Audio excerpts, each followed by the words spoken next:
আজ আমরা শুনব কিভাবে হযরত আদম আলাইহিসসালামকে জান্নাত থেকে পৃথিবীতে নামিয়ে আনা হলো এবং এখান থেকেই মানব জীবনের এক নতুন যাত্রা শুরু হলো।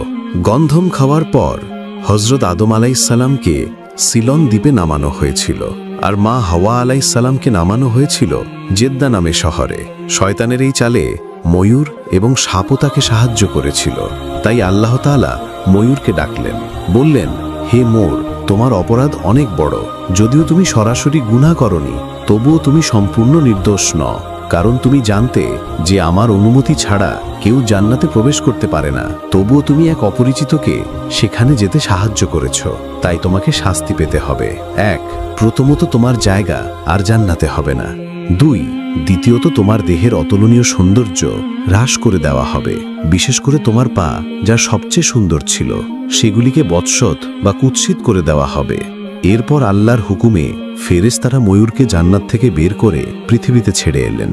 এরপর আল্লাহ তাআলা সাপকে ডেকে বললেন, হে সাপ, আমি তোমাকে সমস্ত সৃষ্টির মধ্যে সবচেয়ে বেশি সৌন্দর্য দিয়েছিলাম, তোমাকে জান্নাতে রেখেছিলাম, কিন্তু তুমি আমার আদেশের বিরুদ্ধাচরণ করছো।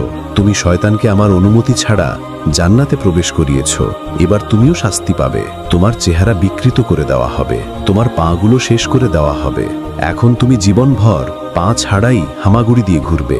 আর যে মুখ দিয়ে তুমি শয়তানকে জান্নাতে প্রবেশ করেছিলে, সেই মুখে এখন সুগন্ধির বদলে বিষ ভরে দেওয়া হবে। মানুষ তোমাকে দেখা মাত্রই মারার চেষ্টা করবে। এরপর আল্লাহর হুকুমে ফেরেশতারা সাপকেও জান্নাত থেকে বের করে পৃথিবীতে ছেড়ে এলেন। এখন জান্নাত থেকে বেরিয়ে হযরত আদম আলাইহিসসালাম সন্দ্বীপের মরুভূমিতে এবং বিবি হাওয়া আলাইহিসসালাম জেদ্দা শহরে নামলেন। চারদিকে অন্ধকার, না কোনো মানুষ, না কোনো শব্দ নেই। অচেনা পৃথিবীতে হঠাৎ নেমে এসে দুজনেই হতবাক ও দুঃখে নিমজ্জিত ছিলেন। আদম আলাইহিসসালাম সন্দ্বীপে বসে কাঁদছিলেন এবং হাওয়া আলাইহিসসালাম জেদ্দায় বসে একইভাবে অশ্রু বিসর্জন দিয়েছিলেন। কিছু বর্ণনা অনুযায়ী তারা এভাবেই ৩০০ বছর ধরে চোখের জল ফেলেছিলেন। এরপর আল্লাহ রাব্বুল আলামিন তার এই দুঃখিত ও ভগ্নহৃদয় বান্দাদের প্রতি রহমতের দৃষ্টি দিলেন।